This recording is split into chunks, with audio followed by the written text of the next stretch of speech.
Hi வணக்கம். Welcome to Soumya உலகம். இன்னைக்கு எறா தொக்கு தான்ப்பா செய்ய போகிறோம். எப்படி செய்யுதுன்னு பார்க்கலாமா? வாங்க.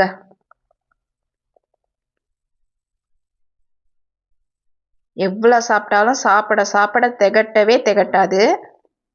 எப்படி செய்யுதுன்னு பார்க்கலாம்.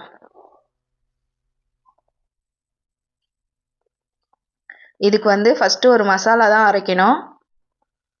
அதுக்கு நான் இந்த குட்டி ஜார் எடுத்திருக்கேன். இதில் அரைச்சா தான் கொஞ்சம் நைஸாக அரைப்படும், கொஞ்சமாக அரைக்க போகிறதுனால.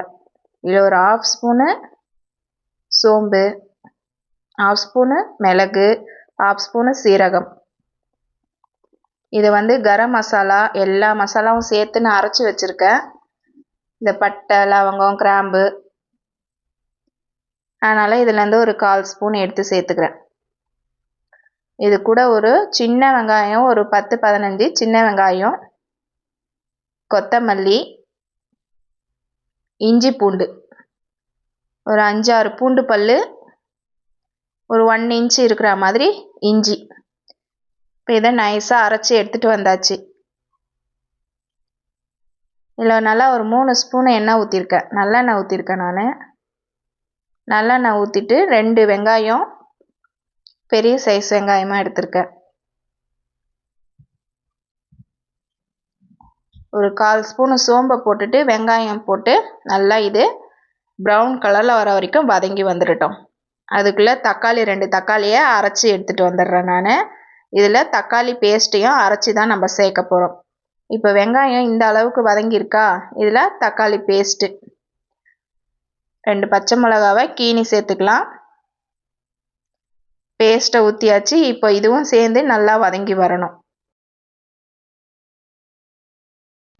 இதை ஒரு 2-3 நிமிஷம் வதக்கி விட்டுட்டு, இப்போ நம்ம அரைச்சி வச்சுருந்தோம்ல மசாலா, வெங்காயம், இஞ்சி பூண்டு, இப்போ அந்த மசாலா கிரேவியும் இதில் சேர்த்தாச்சு.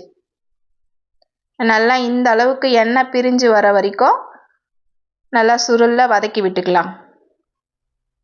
இப்போ எண்ணெய் பிரிஞ்சு வந்துடுச்சு பாருங்கள், தெரியுதுல்ல?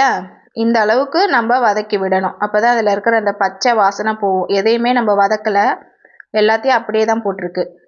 இப்போது இதில் தனி மிளகாத்தூள் 2 ஸ்பூனு, தனியா powder 2 spoon, mutton masala 1 spoon சேர்த்துருக்கேன்.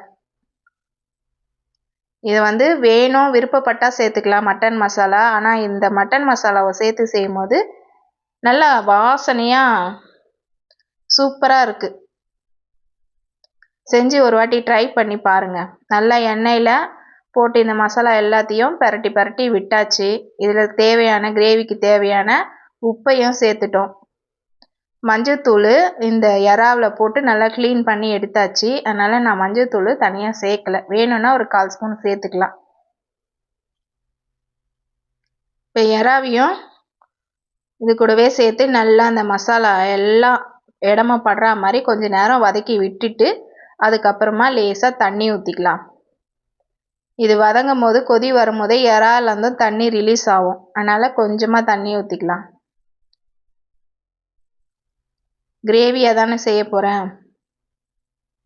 இன்னும் வரல வேணும்னா சும்மா ஒரு 1/4 கிளாஸ் ஊற்றினா நல்லா வரலாக வரும். இப்போ நல்லா வதக்கி விட்டாச்சு. இதை ஒரு மூடியை போட்டு ஒரு 10 நிமிஷம் மூடி வச்சுருவோம். இடையில ஓப்பன் பண்ணி கலரி விடணும். கலரி விட்டு இல்லை அடி பிடிச்சிடும். அடி பிடிக்காமல் இடையில கலரி திறந்து கலரி விட்டுகிட்டே இருக்கணும். தண்ணி நல்லா எந்த அளவுக்கு வந்துடுச்சு பாருங்கள். கருவேப்பிலை சேர்த்துருக்கேன் இதில். இன்னும் கொஞ்சம் கெட்டியாக ஆகட்டும். அவ்வளோதான்ப்பா, நம்மளோட கிரேவி நல்லா அந்த நம்ம ஊற்றின எண்ணெயெல்லாம் பிரிஞ்சு மேலே அழகாக தெரியுது பார்த்தீங்களா? Gravy ready. கொத்தமல்லி தலையை தூவி 2 கலரி நம்ம இறக்கிட்டோம்னா கிரேவி சூப்பராக ரெடி ஆயிடுச்சு. இந்த கிரேவி எல்லா விதமான டிஷ்ஷுக்கும் சூப்பராக இருக்கும். சப்பாத்தி, தோசை, பரோட்டா இந்த மாதிரி எல்லாத்துக்கும் ட்ரை பண்ணி பாருங்கள். புலாவ், இடியாப்பம் செஞ்சு பாருங்கள். வீடியோ பிடிச்சிருந்தா ஒரு லைக் பண்ணுங்கள், ஷேர் பண்ணுங்கள், கமெண்ட் பண்ணுங்கள். சௌமியா உலகம் சேனலுக்கு சப்ஸ்கிரைப் பண்ணுங்கள். Okay bye.